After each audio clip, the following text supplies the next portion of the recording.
E aí, galerinha, a gente tá aqui com Daniel, Ô Daniel, diz aí, o que você acha dessa praia aqui?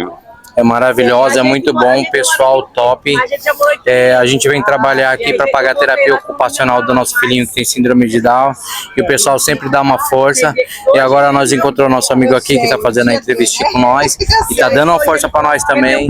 Quem puder dar uma força para nós quando encontrar nós aí, a gente vende brigadeiro, às vezes eu estou vendendo paçoca, tudo no intuito de pagar a terapia ocupacional do meu filhinho para poder ver ele crescer e evoluir de alguma forma. Sim, né? Bom, isso aí, galera. Aqui, ó, galera, o brigadeiro deles aqui, ó. Mãe, pai, né? Aí, ó. Brigadeiro de panela. Aí. Mas tá obrigada, viu? Obrigado aí por participar. Valeu, é nóis. Ele dá